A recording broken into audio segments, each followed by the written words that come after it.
Assalamualaikum warahmatullahi wabarakatuh. Kini si Habib Soleh, sang pemalsu makam di Mojokerto, ini jadi buronan. Bahkan beritanya ini sudah tersebar di mana-mana. Berita tentang si Habib Soleh ini telah diketahui orang-orang hingga ke pelosok-pelosok desa di Nusantara. Nah, untuk lebih lengkapnya mari kita simak videonya berikut ini.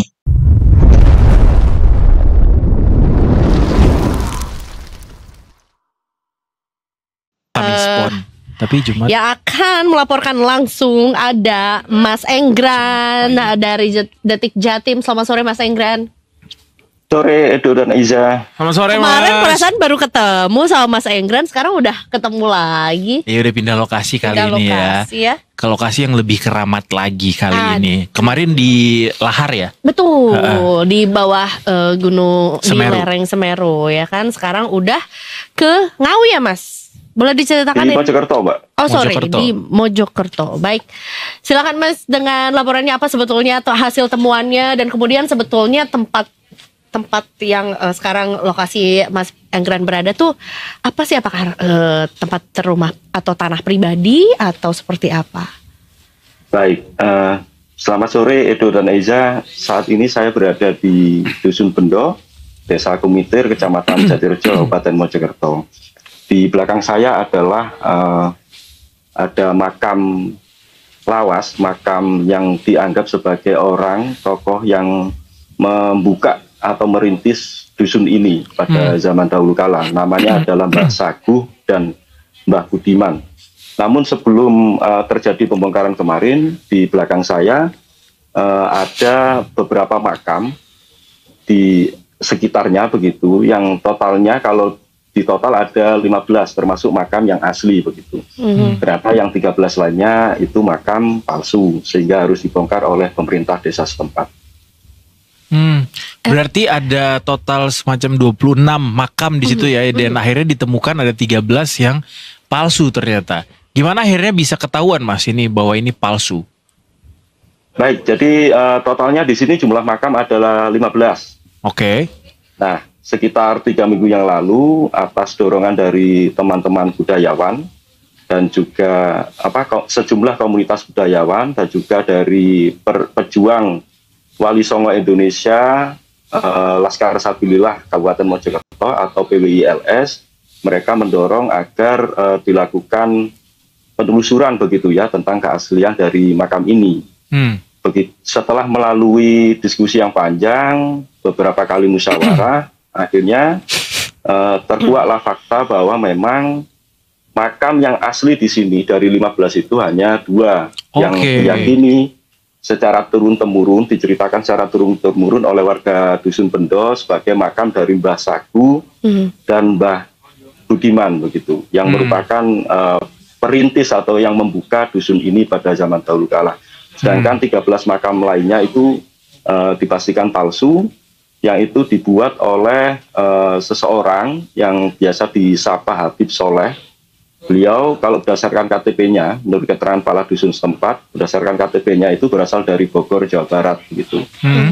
Kemudian pada tahun 2018 Habib Soleh ini membuka atau membangun makam yang berada di belakang kami ini pada tahun 2018. Kemudian sekitar 2 tahun kemudian, tepatnya pada masa pandemi COVID-19, itu mulai ramai pengunjung atau peziarah atau jemaah pengajiannya yang melakukan, sebenarnya mereka melakukan kegiatan positif di sini sekitar tahun 2020 itu, mulai dari membaca tahlil, kemudian istighosah, intinya mengirim doa seperti umat-umat muslim lainnya ketika berziarah ke makam wali begitu.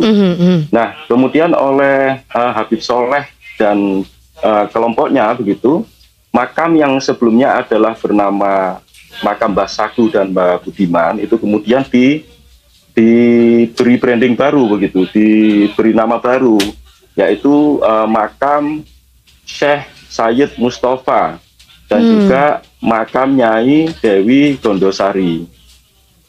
Berikut mungkin sambil saya tunjukkan lokasinya. Boleh Silakan, Mas. Kita ini juga makam-makam yang dibongkar ini yang katanya palsu ini berarti nggak ada isinya Mas ya? iya atau seperti apa? Proses penggalian kuburan yang palsu ini juga dilaksanakan oleh siapa, Mas, jadinya? Baik, jadi setelah melalui beberapa kali musyawarah, kemudian Habib Soleh ini ketika dalam musyawarah itu tidak mampu menjelaskan asal-usul atau siapa yang sebenarnya dimakamkan di area ini, kecuali yang 2 makam yang sudah diyakini oleh masyarakat setempat, yaitu makam dari Mbah Saguh dan Mbah Budiman. Oleh karena tidak jelas asal-usulnya atau sejarahnya, maka kemudian masyarakat meyakini bahwa 13 makam lainnya ini, yaitu yang berada di sebelah kanan, sebelah kiri, dan juga di sebelah depan dari 2 makam kuno tersebut, itu diyakini sebagai makam palsu begitu. Sehingga puncaknya setelah musyawarah panjang disepakati bahwa makam ini diserahkan kepada pemerintah desa, makam-makam yang kecuali yang 2 makam yang asli tadi. 13 makam yang palsu itu diserahkan pada pemerintah desa. Berdasarkan keputusan dini hari sekitar pukul 1 dini hari, pemerintah desa yang dibantu oleh beberapa pekerja melakukan pembongkaran terhadap 13 makam palsu. Jadi seperti ini lokasinya. Ini adalah bekas batu nisan yang sudah dibongkar. Oke. Artinya sampai saat ini belum terkonfirmasi ya Mas, apakah di makam tersebut benar-benar ada jasadnya apa tidak yang dimakamkan di situ? Ketika tidak bisa ditelusuri sejarahnya atau usul-usulnya, maka pemerintah desa pun sudah meyakini bahwa tidak ada satupun jenazah yang dimakamkan di tempat ini begitu. Baik. Nah, PWLS, maksudnya sebagian dari mereka begitu menyuarakan agar masalah ini dilanjutkan ke ranah hukum begitu. Karena apa? Selama ketika banyak pengunjung di pemakaman ini, Habib Soleh itu diduga memang membuat kotak amal dan juga memungut iuran, yang itu tidak jelas peruntukannya untuk apa atau larinya dana itu kemana. Oh, ada iurannya juga. Saya contohkan di sini ada kotak amal yang masih tertinggal di sini. Ini adalah kotak amal yang diletakkan di makam Mbah Saguh ini atau yang dikemas oleh Habib Soleh sebagai makam Syekh. Ketika membangun lokasi ini, Habib Soleh sempat meminta sumbangan kepada beberapa donatur yang menjadi jemaahnya. Kemudian menurut keterangan dari kepala dusun pula, menurut keterangan dari pengurus PWILS pula bahwa Habib Soleh ini pernah meminta sumbangan kepada pemerintah desa Kumitir untuk membangun makam ini. Nilainya sekitar waktu itu kurang lebih 30 juta, tapi karena memang pemerintah desa paham ini tidak bisa dicairkan begitu melalui anggaran APBDes, maka anggaran sumbangan itu urung diberikan begitu. Baik, boleh diluruskan kembali Mas mengenai si situs Kumitir ini. Jadi tanahnya kepemilikannya dan kemudian Habib Soleh dan juga komunitasnya ini yang juga diduga memberikan informasi palsu gitu ya kepada masyarakat ini sedang berada di mana? Baik, jadi terkait dengan Habib Soleh, ketika keberadaan makam palsu ini mulai tercium oleh masyarakat, oleh komunitas-komunitas begitu. Yang dulunya sempat mengontrak rumah di Desa Kumitir, sekarang ini sudah pindah. Yang para budayawan maupun PWLS juga tidak mengetahui pasti keberadaannya di mana sekarang. Kalau terkait dengan situs Kumitir, memang sudah dipastikan lokasi makam Mbah Saguh dan Mbah Budiman ini, yang sejak dulu kala memang dianggap pepunden oleh masyarakat setempat, ini masuk area dari situs Kumitir. Seperti yang kita ketahui, situs Kumitir yang merupakan bekas kerajaan timur dari Majapahit, yaitu Raja Brewengker dan juga Rani Daha, ini luasnya mencapai kurang lebih 6 hektar, bahkan hampir 6,5 hektar begitu. Nah, bisa saya tunjukkan di sebelah kanan saya ini, persisnya ini di depan daripada makam Mbah Saguh. Baik. Nah, ini kita ditemukan oleh para arkeolog struktur purbakala berupa tembok yang tebal yang bahannya dari bata merah. Ini bagian daripada situs Kumitir yang merupakan istana dari Brewengker. Kemudian di sisi kanan saya sana yang cukup jauh dari lokasi ini kan lokasinya berada di tengah sawah begitu.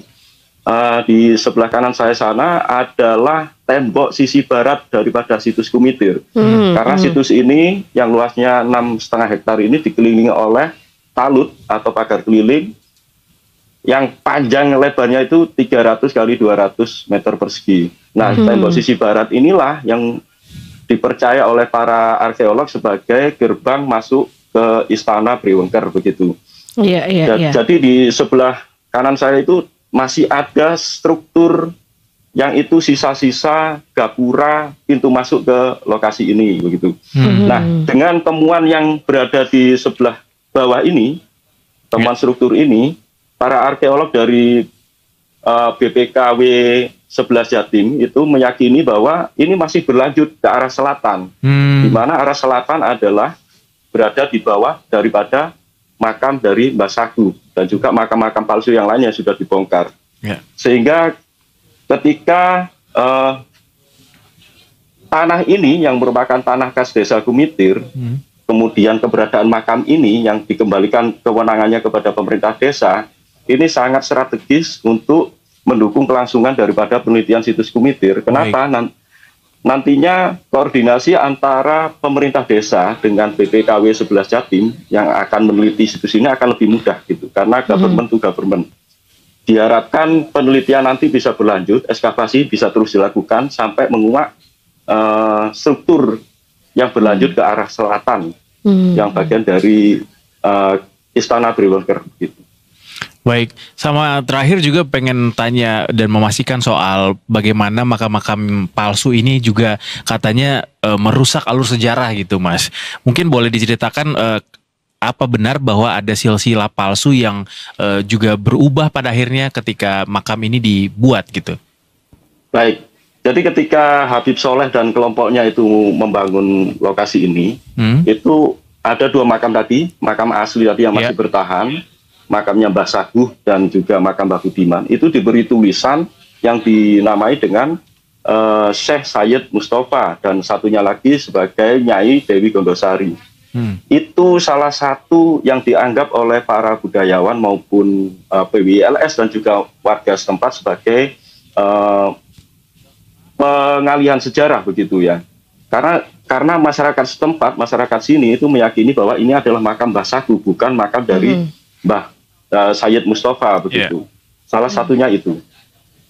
Baik, itu salah satu yang di fakta sejarah yang dicoba dikaburkan begitu ya oleh makam-makam palsu. Kemudian silsilah struktur silsilah yang sempat dipasang di sini kemudian dicopot oleh masyarakat itu juga tidak jelas asal usulnya. Karena ketika didesak dalam sebuah forum musyawarah, Habib Soleh akhirnya mengaku bahwa kenapa dia meyakini sebagai makam Syekh Mustafa itu berdasarkan mimpi dan juga petunjuk dari sejumlah kiai.